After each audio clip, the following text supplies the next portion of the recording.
Hi everyone, thank you for joining. We will be getting started shortly.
Hi everyone, thank you for joining. I'm gonna start by introducing myself and what the purpose of today's webinar is.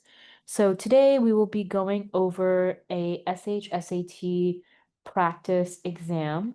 And this is in light of the fact that the SHSAT exam is scheduled relatively soon. I believe it's offered in like the second week of November. So today we'll be going over an SHSAT exam, discuss strategies, things like that.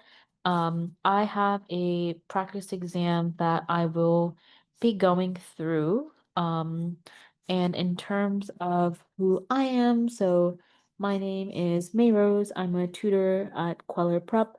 I've been working at Kweller for since 2016, so it's been quite some time. And in that time, I've assisted students with the SAT, ACT, or the college exams, along with the SHSAT, college applications, etc.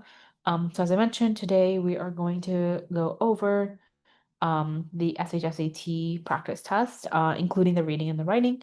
And I am just pulling that up now. If you have any questions, you can use the chat feature. Um, Otherwise, I will just be going through a select number of questions in the ELA and in the math section. Obviously, we have an hour, so it's unlikely that I'll be able to go through the whole exam. But at the very least, I would like to sample questions from each of the I would like to sample questions from each of the different types of questions there are, because even the reading section has a few different types of questions spanning grammar, vocab, passage analysis, things like that.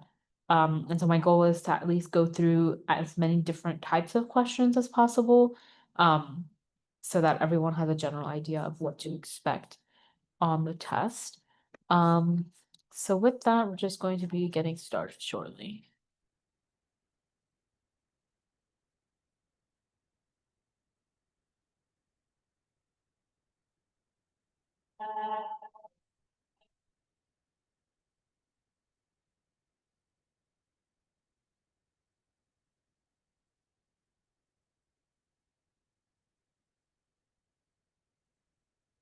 Okay. And I'm going to be sharing my screen. Mm.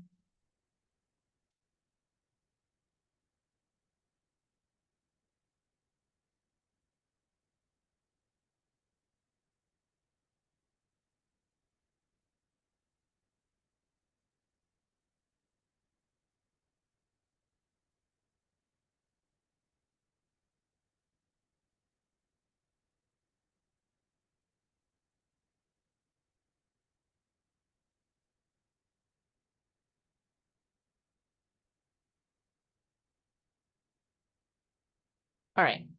Does everybody see my screen? I don't see it. It says I'm screen sharing. Um, there should be the 2023 grade 8 specialized high school admissions test that should be visible. If anyone else can use the chat feature to let me know if it's visible. On my end, it's showing that it's successfully sharing.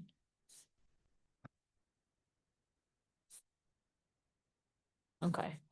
All right. So, for the person that couldn't see it, I'm not sure if your Zoom is not configured properly. Oh, it's good now. Thank you. No problem. Okay. So let's go through this. So, this is the practice exam. Again, I'm going to be, for the purpose of reviewing this test, I'm going to be just so that it's easier for everyone to follow along. I'm annotating this on my iPad, but like I mentioned in the last SHSAT session that we had on Wednesday, where we were going through the format of the exam, I had mentioned that the format of the exam is completely online. And so I would highly recommend that students practice with the online version, the online format of the exam in preparation for it. I'm just going over this PDF copy and I'm annotating it just so that everyone can follow along. Okay. All right. Let's start. So, these couple of questions are categorized under the following category of revising and editing. So, like I said, they're under the English language arts section, but even the English language arts section has different types of questions. And so these questions are the revising or editing. So here your goal is to understand how to make edits to a passage. So, which revision corrects the error in sentence structure in the paragraph? So basically you need to understand how to properly form a sentence. And you need to identify what is the error. So we need to read through this entire passage in order to do so.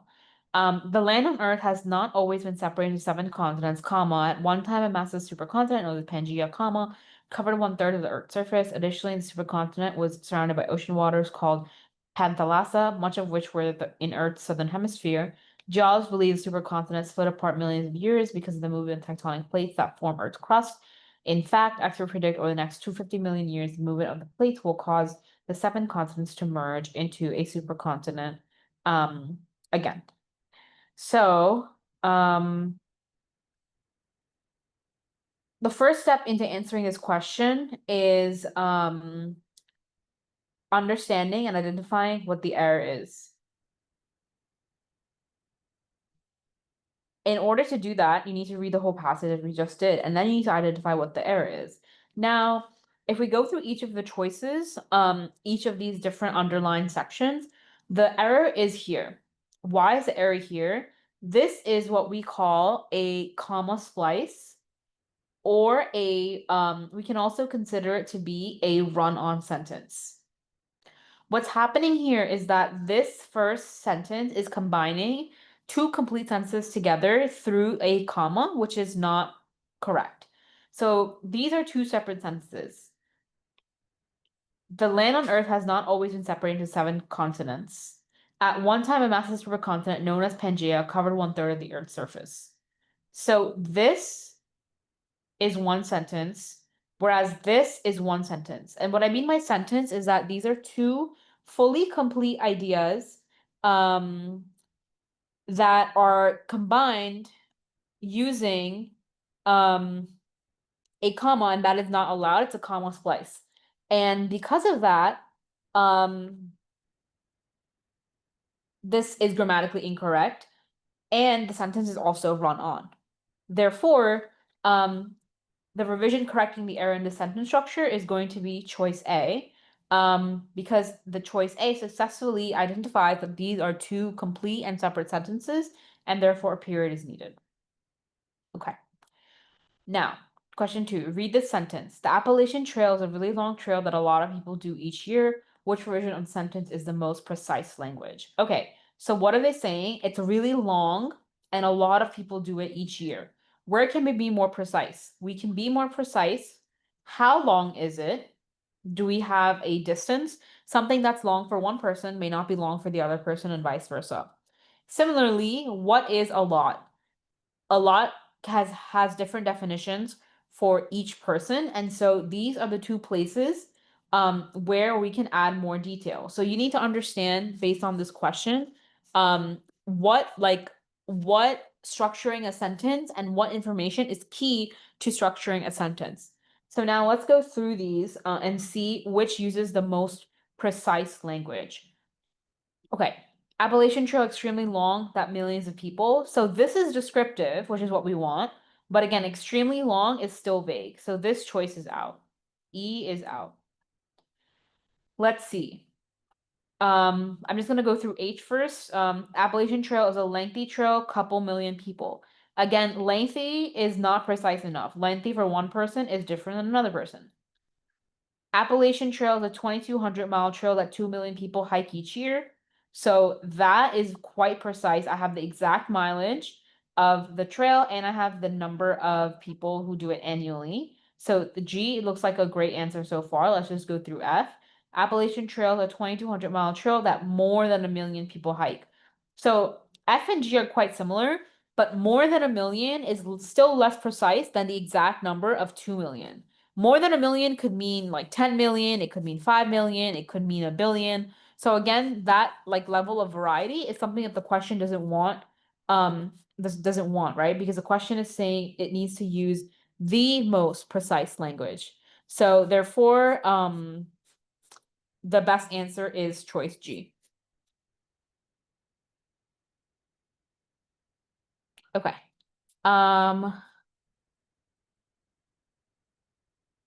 Let's see. Question 3, what is the best way to combine these sentences to clarify the relationships between between ideas? Okay, so once again, we need to understand the different sentences in isolation and then combine them. The International Space Station has been inhabited by crew members since 2000. Tourists will be allowed to pay for visits to the space station. Because the cost is 50 to 58 million round trip, few people will be able to take advantage of the opportunity to have a vacation in outer space. Okay, so let's just put these sentences together before looking at the answer choices, and let's see what makes sense to us before we even consider all the different choices and what they have to offer. Okay, so what is happening? There's a space station that has crew members since 2000. Tourists can pay for visits, and then they're talking about the cost of a trip. So there seems to be like multiple subjects being discussed, right? So we need to figure out what is like the best approach to answering this question.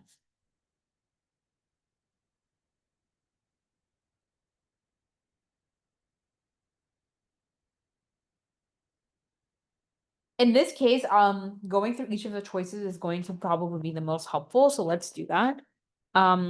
Choice A. The International Space Station has been inhabited by crew members since 2000, but tourists will still pay for the visits. Visits cost 50 to 58 million round trip. Few people will be able to take the advantage of the opportunity. So this doesn't make sense, right? Tourists will be allowed to pay for visits to the space station, but it doesn't make sense that the visits to the station itself just cost 58 million. The 58 million refers to the vacation. So choice A doesn't make sense. Choice B, the space station has been inhabited by crew members since 2000 and will soon allow the tourists to pay for visits. But because the cost is 50 to 58 million, few people will take the advantage to have the opportunity to have a vacation. So this kind of makes sense, right?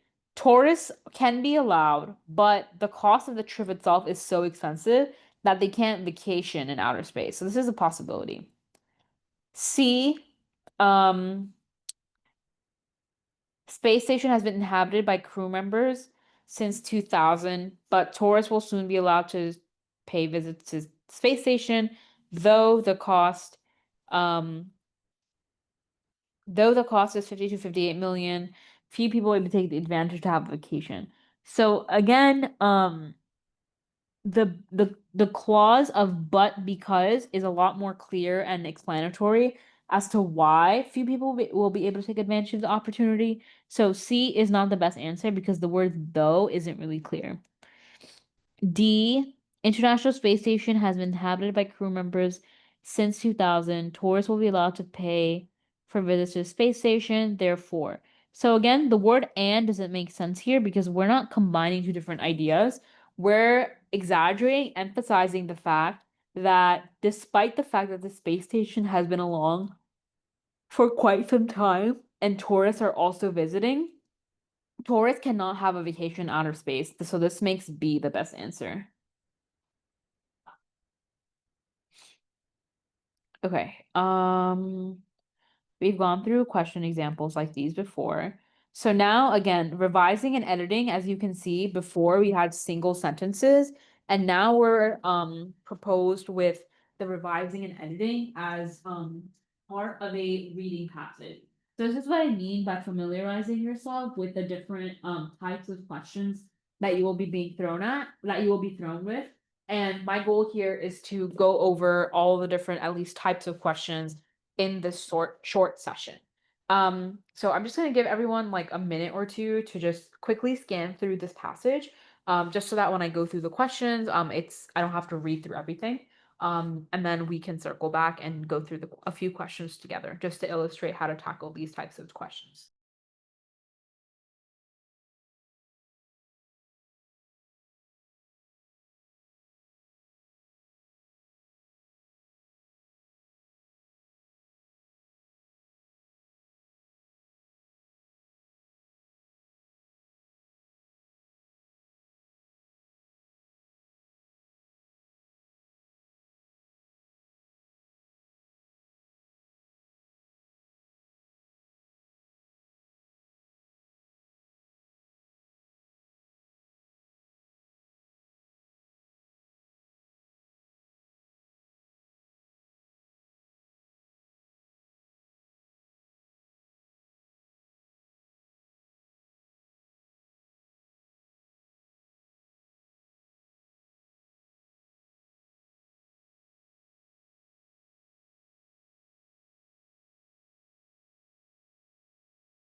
Okay, so let's go through this next section of cracking the code. So something else that I want to take a few minutes to emphasize here is question strategies that I think each of you as students, or if you're here with as a parent, your child should have down pat before they go into the exam. Certain students prefer reading the question before they read the passage. Certain students prefer reading the passage before they read the question. Each approach has its pros and cons. Each approach works differently for different students. But my advice is that students try out both approaches, trial them well in advance of the exam, and decide on a set specific approach that they will consistently use during the test itself. What I mean by that is I don't want students to execute and try new strategies on test day. I've seen that happen where students can get stressed. There may be a timing issue, or they may just feel, nervous and try to change things up. It's very important that you have a mode of attack and a game plan that you aim to follow in your exam. And so it's very important that you decide whether you are someone who likes to read the question first or read the passage first. That I would not highly recommend one over the other. I do think it's an independent um decision. But what I do highly recommend is that students try both approaches and see which one works best for them. So let's go through this. For the sake of time, I think it will be better that I go through the question and then just find the answer in the passage. Just because I also want to go through some math questions as well. Question 6. What is the best way to combine sentences 3 to 5 to clarify the relationship between ideas? Let's look at original sentences 3 to 5. All right. People who code have to learn this language. They can construct programs that will perform detailed tasks. The programs can also perform complex tasks. Okay, so they're saying that people who code have to learn a language, and those people can construct programs that will perform detailed tasks. And the programs themselves also have the capacity to be complex. So there's complexity both in the person who's making the programs and complexity in the program itself. So let's see what best matches that. People who code have to learn this language because they can construct programs. So this is not correct because of the word because. You don't have to learn the language because you can construct the programs. You have to learn the language in order to construct the program. So let's look at F. People who code have to learn this language so they can construct programs that will perform detailed or complex tasks. So this seems to be summarizing really well what the question, what the original text was saying. It was saying that the program can do detailed tasks or the people who make the programs themselves. And that's adequately conveyed here with the use of the word construct and the fact that it's saying programs will perform detailed or complex tasks. All right, G, when people who code have to learn this language, it is so. So this is not the best answer because this is almost establishing some type of like temporal or time-based relationship that when people who code learn the language, it's at a specific time or it is because that's not really the case here. And H is wrong because there's an if statement and the question was very much so matter of fact and doesn't really match look sorry the it was the text originally was very matter of fact and so it doesn't make sense to use an if statement. Um Therefore the best answer is F. Okay. So then we continue to the next page and as you can see there's more passages with different types of questions. And then we go into reading comprehension. So reading comprehension, you'll have a passage, perhaps a figure, and then a question stem asking you to either go back to the passage and find like a main idea or find a specific detail that's supporting or not supporting a claim, finding supporting evidence, vocabulary, etc. Um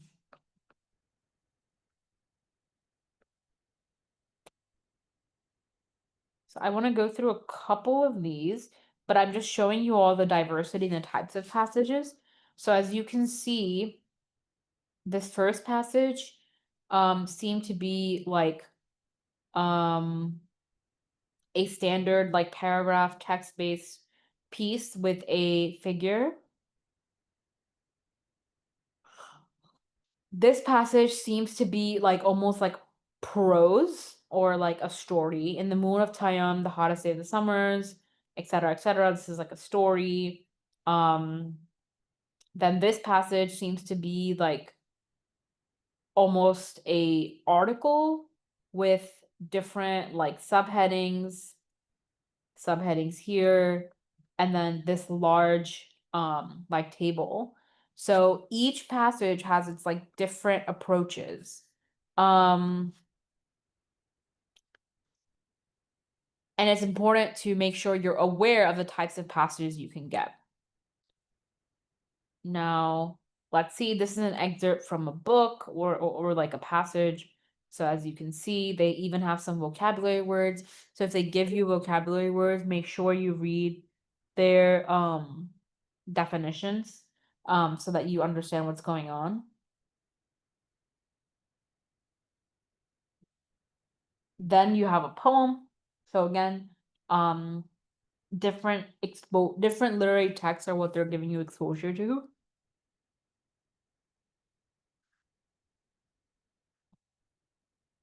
And then that brings us to the math section. So I'm going to just try to do a couple of questions from here, and then we will go into the math. So I'm gonna try to find a question where it doesn't require us reading through the whole passage together because otherwise that will take quite some time. Um, and let's scan through and see what the types of questions are. So, what is the effect of comparing groups of bristlecone pines to a city within a cemetery? So this is asking like about structure. So how did the author structure a specific part of the text, and what effect does it cause? 28. In paragraph 4, the idea that the bristlecone pine can withstand difficult conditions illustrated mainly through. So again, this is asking about structure. How did the author convey a certain claim through their setting up of the passage? 39. Read the sentence. The sentence contributes to the development of ideas in the excerpt by. So again, how is the text developing? So honestly, this even falls under structure itself. As is this, how do these phrases highlight things? Again, that's all about structure. What is existing in the passage that highlights or develops something else? This is about details and asking how the details convey a central idea or a main idea. So that's a main idea question. This is asking how the author conveys his point. That's also a main idea question. This is like a summary question. So these are kind of the general types of questions that you will see per passage.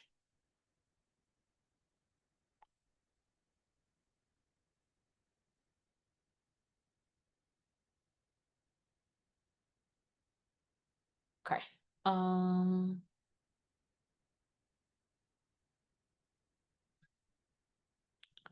Trying to find a couple questions that would be good to go over. Okay. Read the sentence from paragraph 2. Including both ideograms, which convey a whole word idea, and phonograms, which represent an alphabetical sound or a group of consonants. The writing system was used in formal inscriptions on tubes, as well as elaborate for funerary papyri. So before I even look at the answer choices, I need to understand what the sentence is saying, or how the sentence is structured, and what that structure is doing. So I see that the author has mentioned two types of text or two types of things, an ideogram and a phonogram. And an ideogram, like they said, conveys a whole word idea, but the phonogram is a specific sound. So the author's purpose for including the sentence is to do what? A, explain hieroglyphs were reserved for royal and religious. There's no mentioning of royal and religious in this part of the text. B, demonstrate the methods expert used to interpret. There's no mention of interpretation or experts. C, clarify the significance of hieroglyphs in language and literature. There's no connection to broader literature. H, describe the basic features of hieroglyphs and how they were typically used. So this is the best answer. They're describing basic features in an ideogram and a phonogram and describing how they were used. Either they were used to convey whole words or ideas or for funerary papyri and tombs and temples. So something that I want to emphasize is although for the sake of time, I only read the sentence in isolation, anytime you have a question that says, read this sentence, it is of the utmost importance you go back to the passage as a whole and scan at least a sentence above and a sentence below the sentence that they're proposing and showing you in the question stem to really make sure you're getting the context correctly. Sometimes they can give you a sentence in isolation, but that sentence is related to other parts of the passage, and you will get the answer incorrect if you just look at what they give you. So again, my advice is for the actual exam and for as you're studying, anytime there's a question on read this sentence, look at this sentence. You always want to read a sentence above and a sentence below just to get the context. But obviously, since the question is asking about one of these specific sentences, you have to also be mindful that your answer choice reflects that specific sentence itself. Does that make sense to everyone? Okay. Next we're going to go to the math section. Okay.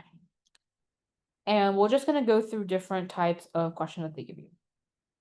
So there's grid in or short response questions. Again, I highly recommend students get comfortable with the online version of the exam because you will not be penciling in question answers. You will be typing it out. And so you need to know what their requirements are in order to do that. Now, let's go through a couple sample questions. Figure below shows a circle with the whole outer diameter of the circle is 1 1/4. The diameter of the hole is 1/4. What is the area of the shaded region? So the most important thing is to know that area of a circle is pi r squared. This is going to be the base of your answering your question. Then you need to know the relationship between the diameter, which is what they give you, to radius. So a diameter is typically double the radius. So if you have a radius and you double it, you get your diameter. Now, this formula, though, is in terms of r squared. So you need to solve for r in order to plug r into this formula and solve for the area. So when you solve for r, you get r is diameter over 2. So to get the r for this circle, you do 1/4 over 2 divided by 2, which is 1/8. To get the r of the bigger circle, you do 1 1/4, which is 5/4, divided by 2.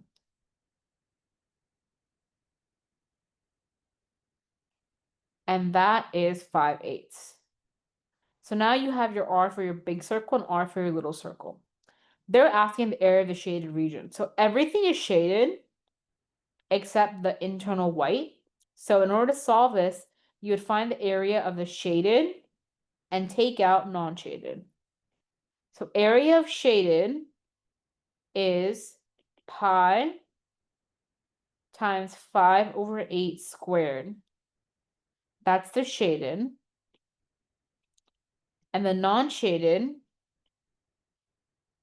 is 1 1/4, like white.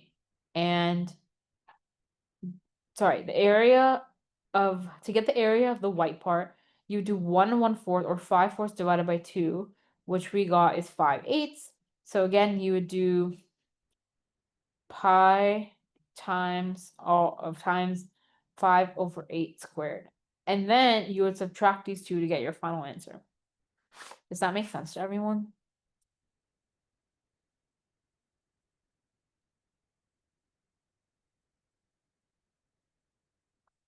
Okay.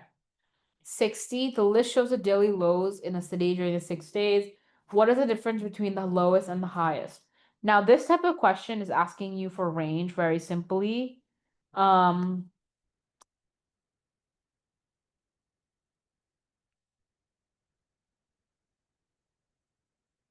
But essentially, range is a definition that everyone should know. It's the difference between like the highest number in the data set minus the lowest number. It's basically telling you what are the ranges in between which your values can span. So this is like a very simple question that more or less everyone taking the exam should be very well familiar with. This type of question shows you that you need to understand how to interpret data. So once again, range is the difference between the highest point and the lowest point in your data set. So the range, so the highest data point is 84, the lowest data point seems to be 39. Subtracting the two, so 84 minus 39, that's 45. Now they're asking, what's the difference between the range and the interquartile range? So let's see. So for this box plot, these brackets include all the data, but these like borders are the interquartile ranges. So the interquartile ranges of this upper value is right between 76 and 70, 76 and 80, so that'd be 78. And this one is right at 48. So the interquartile range difference is 30.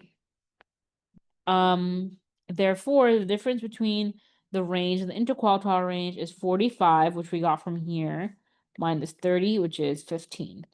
So this just goes to show you that it's important not only to be able to perform like functions like algebra and things like that, and it's important to also understand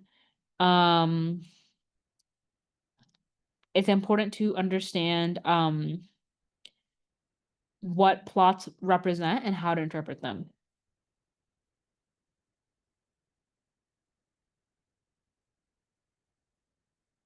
So let's go to other questions. So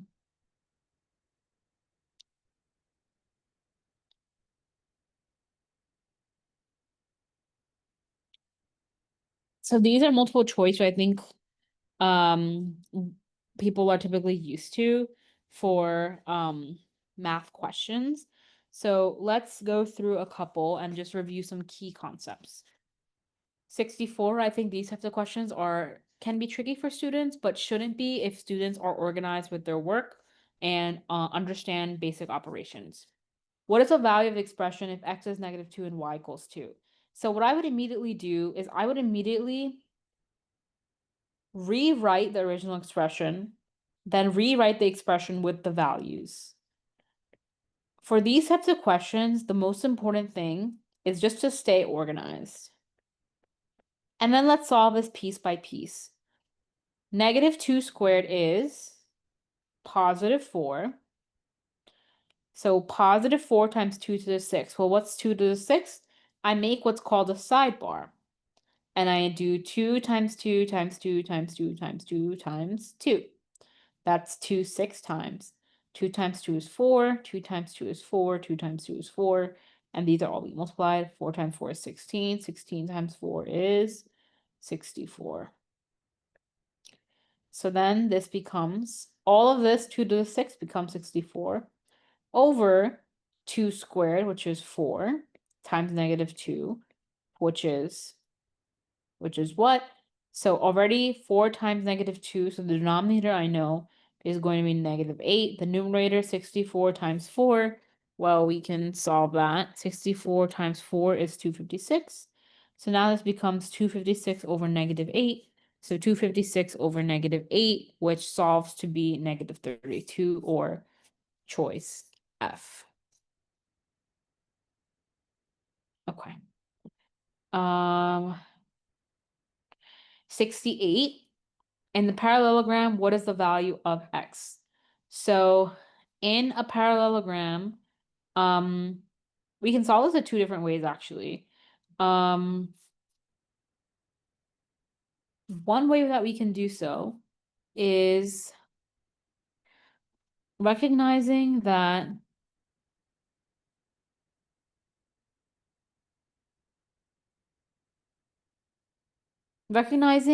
the inside of a parallelogram must have 360 degrees. So if this is 3x and 2x, and these are on a line, on a straight line, these have to equal 180. So 3x plus 2x equals 180, 5x equals 180, therefore x equals 36. Again, another relatively simple question, but knowing what you how you can approach the question is also important. Another way you can do this is recognizing that the inside of a parallelogram has 360 degrees and vertical angles are the same. So if this is 3x, this has to be 3x. If this is 2x, this has to be 2x. The sum of everything inside the shape, 3 plus 3 is 6, 6 plus 2 is 8, and 8 plus 2 is 10. So the sum of everything becomes 10x. If 10x equals 360, x equals 36.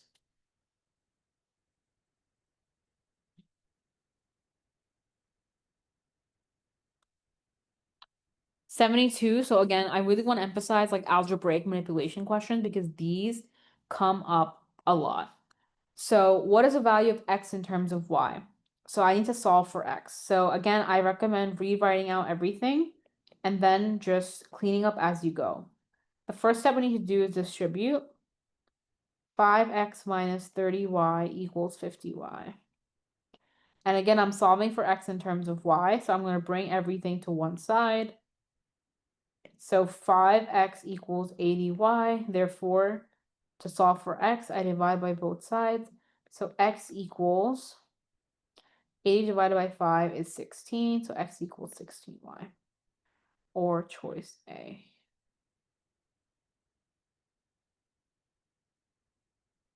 Mhm.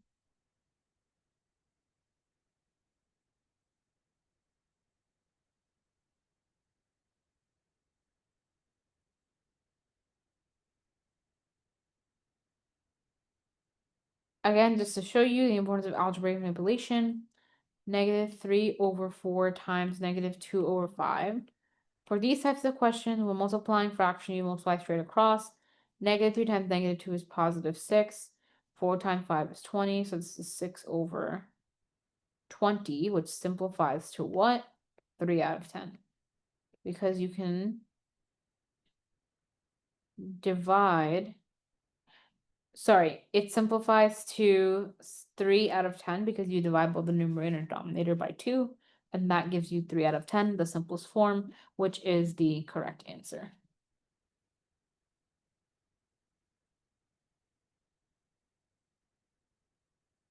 Okay.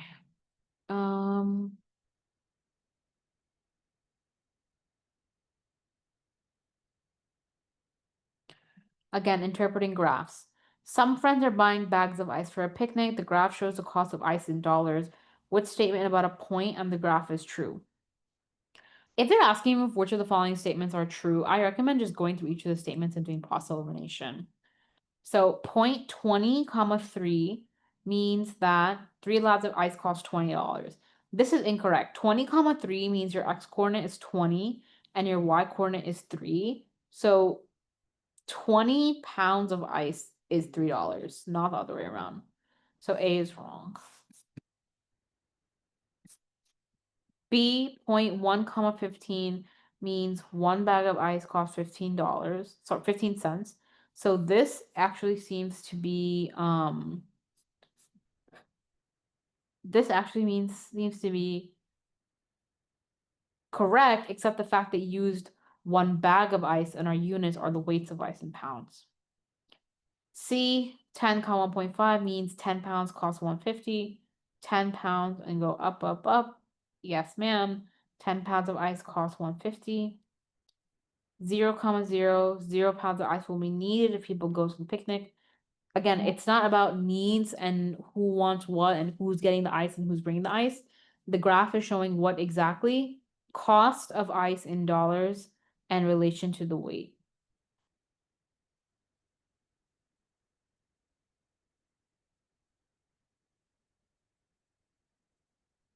And as you can see, there's just another graph about interpreting.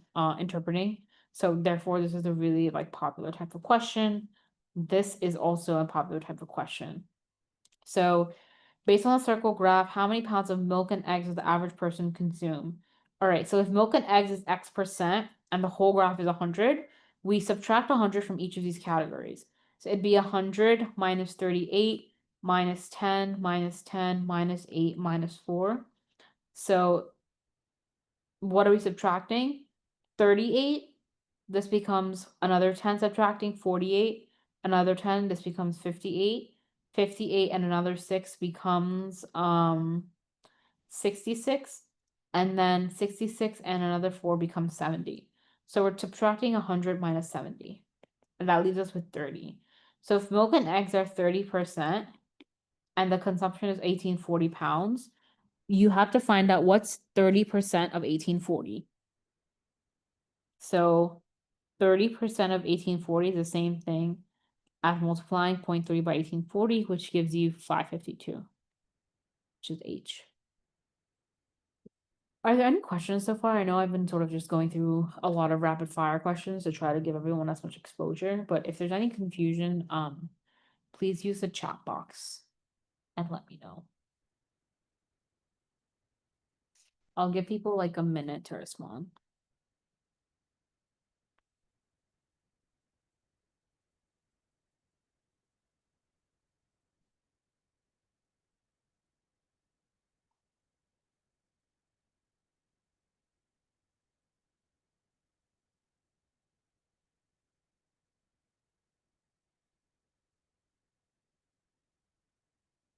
Okay.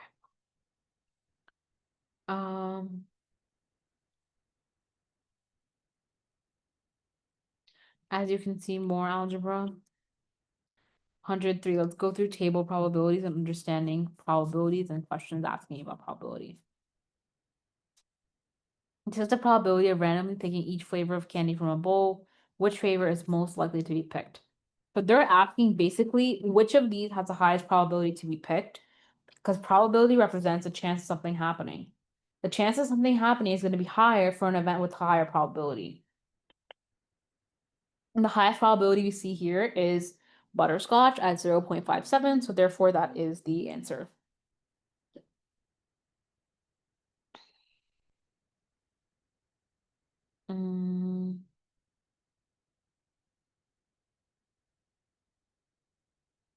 And then that brings us to the end of the exam. So I can definitely go over a few extra questions the next like 10 minutes that we have, but I just wanted to give people another chance to ask any relevant questions or put any concerns in the chat about strategies or things like that while I just get a drink of water.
Okay, no questions in the chat yet, so I'm just gonna find a good selection of questions that I think would be helpful to for people just to go over the um before the class ends.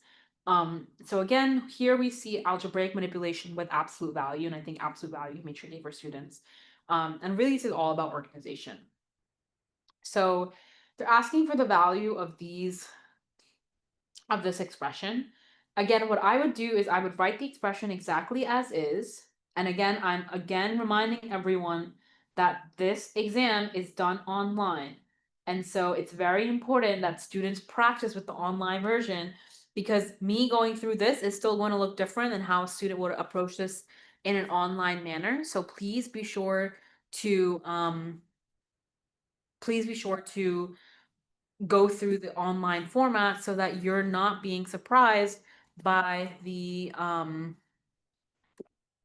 format of it in the actual exam. Then I would recommend just plugging in directly and reforming the expression exactly as is. So -2 plus -2 squared plus -2 cubed. And I would just solve this bracket first. So -2 is just -2. -2 squared is +4. -2 cubed is -8. And again, remember that this is the absolute value. Now let's continue cleaning this up. -2 plus 4 is +2. And +2 plus -8. Again, in the absolute value bars is -6. But again, that's in the absolute value bar, so that becomes a +6. So all of this simplifies to 6. Now I can forget about everything that I did and then just focus on the next part. So it's 6 minus what? It's 6 minus x, which is -2, plus 2 times -2 plus 3 times -2. Again, I'm just rewriting everything here. So it's -2 plus, so 2 times -2 is -4, plus 3 times -2 is -6. And again, I'm just cleaning everything up. -2 plus -4 is -6. -6 plus -6 is -12. But again, it's in the absolute value bar, so it's 12. This becomes 6 minus 12, which is B, -6. So this just goes to show, again, I'm just showing everyone the strategies that I would highly recommend for students as they're approaching the exam. And primarily for math, a big portion of this involves organization. You don't want that on the test, you are like making silly mistakes that are costing you time, that are costing you, just silly mistakes and silly points you're losing just because of your organization, things like that. Okay.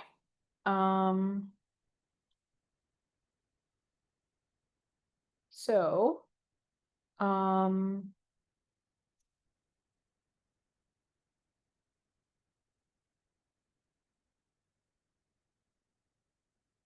let's go through some other example. 3 plus -3 over 3 minus -3. 3 plus -3 is 0. 3 minus -3, so a rule for subtracting negatives is keep, flip, change, or KFC. We keep this number, we flip this number, and we change this number. So that becomes 3 plus 3, which is 6. 0 over 6, any number over any 0 over any number is 0. So this becomes F. Any other any questions so far? Anything that wasn't clear that that people would like if I go over again?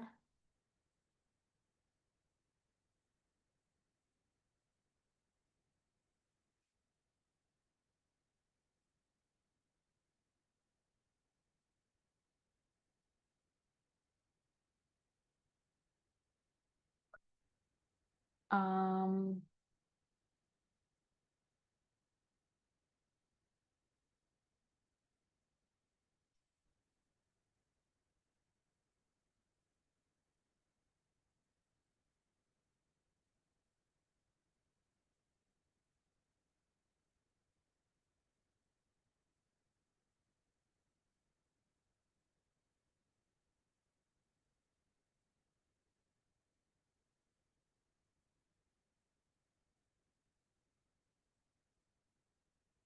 okay. I think I'm gonna go back to the reading section just to get a little bit more exposure to those questions. Um,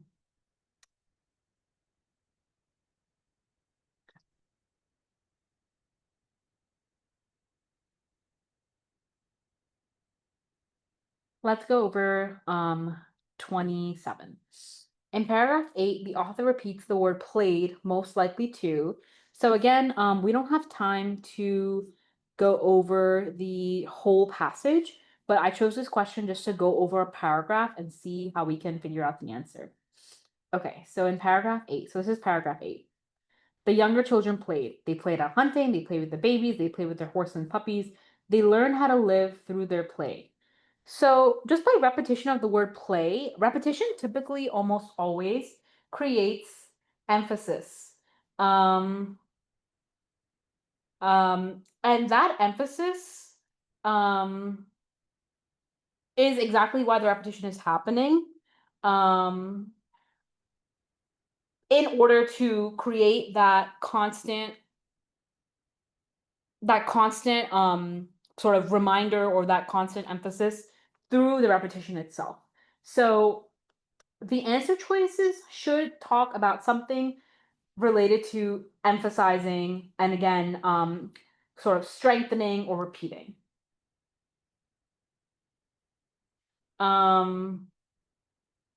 So what matches that sort of thought process best? A, emphasize how much adults enjoy observing. So emphasize works well, but there's no talk about adults. So A doesn't make sense. B, show how everyone finds a way to enjoy being at the gathering. C, indicate the variety of activities. D, characterize the manner in which the children master the work of the adults. So again, we haven't read through the passage, but I'm trying to show everyone the importance of like close reading and being able to find the answer just through close reading. Again, on the actual exam, I recommend reading the whole passage to get the whole context. But again, this is obviously a much abbreviated form of review session, so I'm trying to go through as much as possible.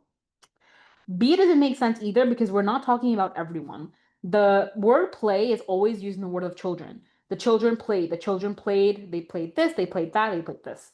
C indicates the variety of activities. Doesn't make sense. D is the best answer. By talking and emphasizing the word play, they talk about how the children are growing and developing. They're playing at hunting. They're playing with babies, with horses and puppies. They're living through their play. They're learning the art of living through playing in of itself. So that makes the best answer B. Characterize the manner in which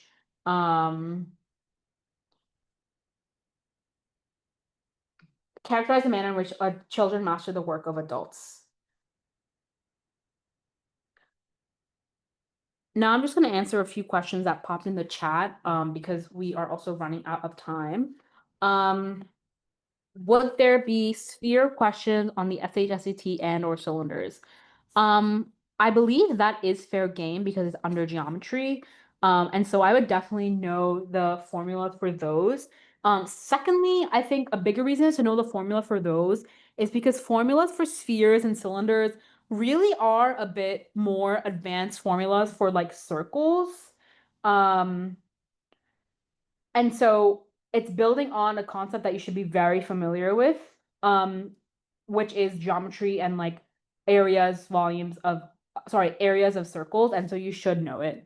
Um, and with respect to an answer key, I can share, I think someone asked if like this test can be shared. So I'm going to try to share that. And I hope that this document works for everyone to access. Can everyone open the link in the chat and let me know if it works?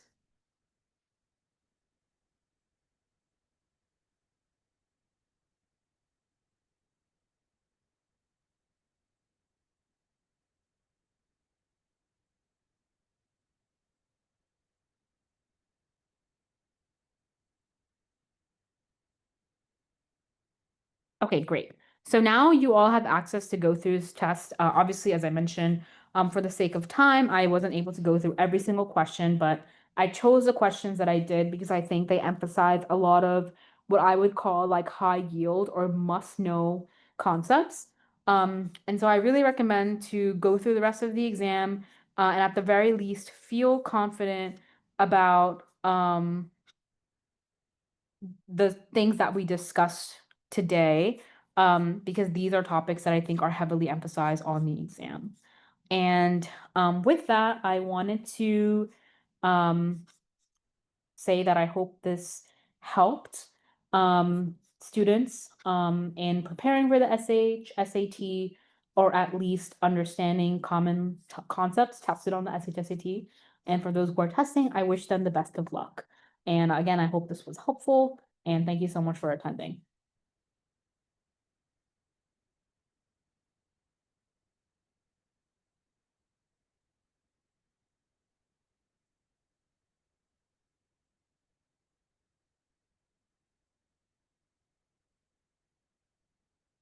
Thanks, bye.